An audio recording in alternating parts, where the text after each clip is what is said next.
Mary Heilmann and Larry Bell meet up ahead of simultaneous, decades-spanning exhibitions in Los Angeles. The artists Mary Heilmann and Larry Bell. CreditSean DonnolaThe artists Mary Heilmann and Larry Bell, both 78, have a lot in common besides their age, sort of. Both were educated in California, though on different ends. Heilmann studied ceramics at Berkeley under Peter Voulkos, while Bell moved to Venice Beach out of Chouinard, where he showed, alongside friends like Ed Ruscha and Ed Moses, at the influential Ferris Gallery, co-founded by the curator Walter Hopps and run by Irving Bloom. Both have been called minimalists, though it plays out in their work in very different ways. Heilmann is best known for her vividly colored abstract paintings, Bell for his large glass cube installations. Both have a studio in the city and one in the country, though on opposite coasts. Heilmann works in New York and Bridgehampton, while Bell splits his time between Venice Beach and Taos, NM. Both think a lot about Donald Judd, though only Bell ever met him. And they both get a lot of phone calls, maybe now more than ever, which punctuated an hour-long conversation, and a couple of smoothies, at Heilmann's cheerful, spacious Tribeca studio on a recent sunny morning. Later this month, Heilmann and Bell will each open a decades-spanning summer solo show at Hausa. Do you remember how you first met? Mary Heilmann: I saw Larry's work in Los Angeles in the 60s. When? Larry Bell: you're not that old. Heilmann: I'm the same age as you. Bell: nobody's that old. Heilmann: we're survivors. I used to go down from Berkeley to Ferris Gallery, and it was really a cool scene. And he already, as a kid, was doing brilliant work. What was the relationship like between the scene in Berkeley and in Venice Beach?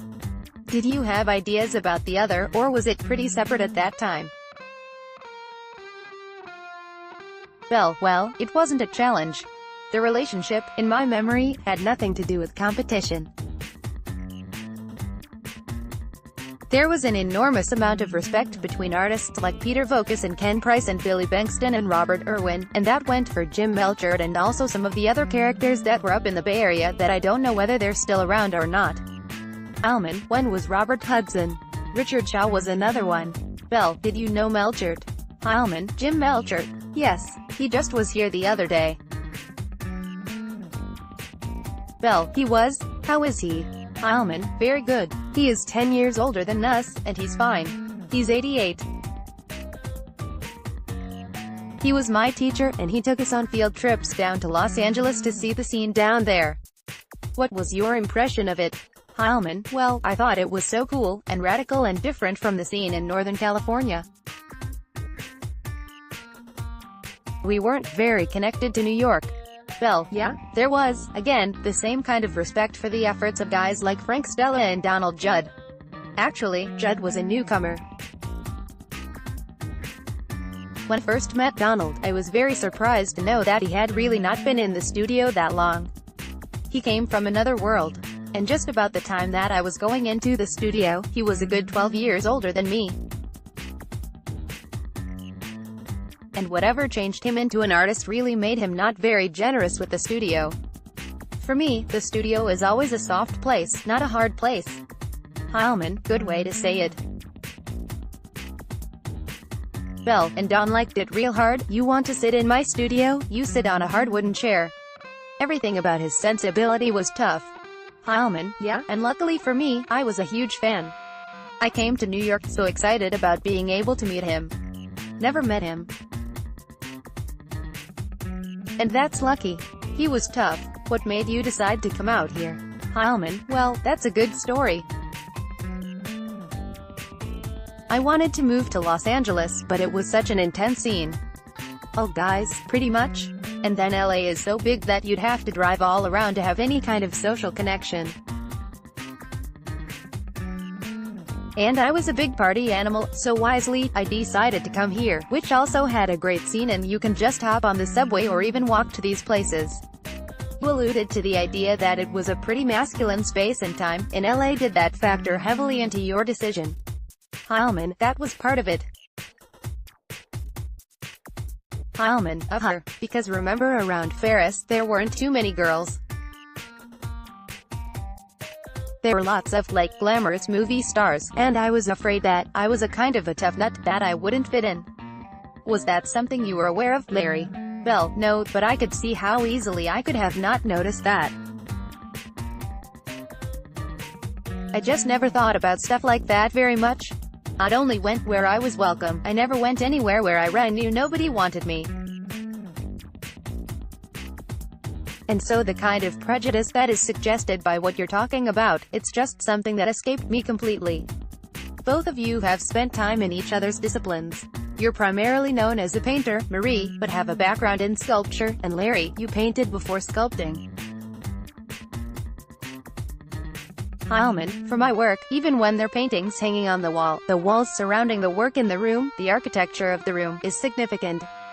And lately I've been doing a lot of furniture, pottery, and including that work in the shows I do. Bell, these are your chairs. Great. Heilmann, and quite inspired by Donald Judd, actually, it turns out.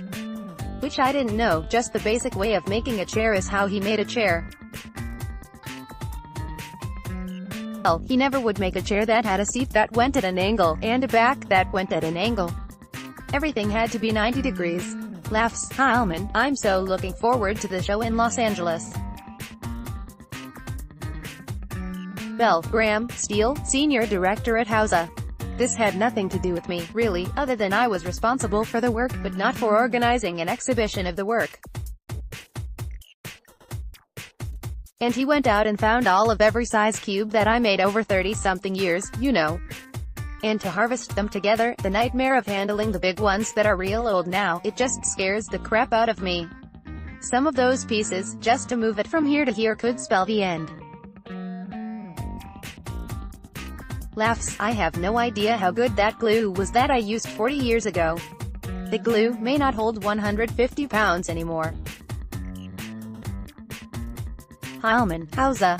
Bell, your mouth to God's ears, both laugh. Can we see your studio work? Heilmann, yes. This is me doing pottery, which is current. These pieces are cast from originals, and I'm really focusing on this now. I started out in ceramics way back.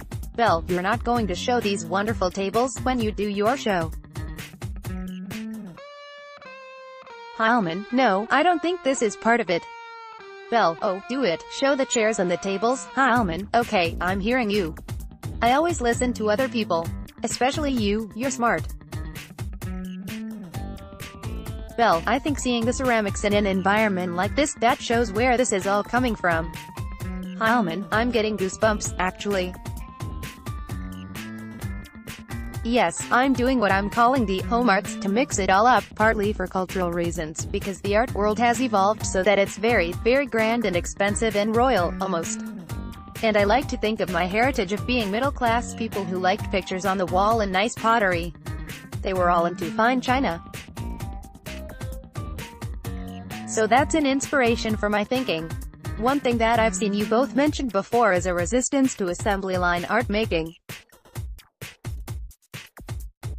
You've said before, Marie, that you never want to feel like, oh, if I make 4 or 5 more of that, I could really make some money.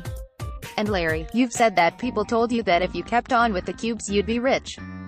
Bell, I think everybody has a right to make a living from their work.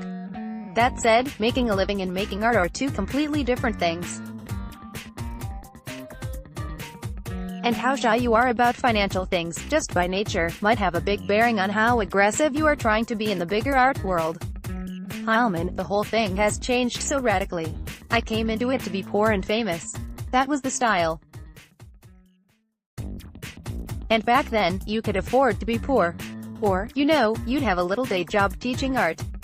I always made a living as a teacher, kids, university, visiting artists. Bell, I never did that. I suspect that if somebody were to say, why were you an artist in the first place? I would probably say, so I can tell you now that I am celebrating my 60th year of unemployment, and that's the way I want to keep it. Heilmann, that's really cool, that a young, brilliant artist could have such a showing life in Los Angeles from the beginning. And I didn't ever focus on it very much, but that was really a long shot. Some women did manage that. Bell, oh yes. Judy Chicago being one of them. Heilmann, brilliant. Bell, brilliant. She just took the things she hated the most and made it into her art. Heilmann laughs, that's quotable. Bell, we're doing a show together in Miami in December. Heilmann, oh, now I'm jealous. Bell laughs, she's pissed off because the floor they gave me is on top of her floor. I told her she could have my floor. I'd want any hostility, take my floor. She wouldn't do it. She wants Heilmann to be mad. Both laugh. Bell, she's one of my favorite people. Is there anything you've wondered about each other's work that you want to ask? I'm putting you on the spot a little bit. Heilmann, Larry Bell, your work was so important to me when I was coming along. Bell, you're too kind, babe. Thank you very much. Heilmann, the whole scene there, with Irving Bloom and Walter Hops and the whole LA thing. Bell, Walter was my brother-in-law. Did you know that? I have the singular distinction of being the brother-in-law to both Walter Hops and Irving Bloom. Heilmann, same woman. Walter was married to a woman whose sister was my wife. And when she left Walter, she went with Irving, and then that made me automatically his brother-in-law, then, too. Heilmann, that's pretty cool, laughs, that's interesting, that the scene was so important globally, and so personal. In all this time, has the way in which you spend a day changed significantly, or has it pretty much been the same routine all along? Are you still teaching, Mary? Heilmann, I still do visiting artists. I've got to get ideas from the young guys.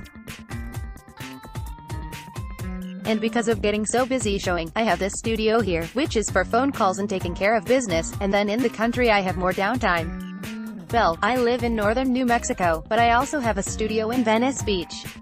I really like my studio in Venice. I'm not that fond of LA.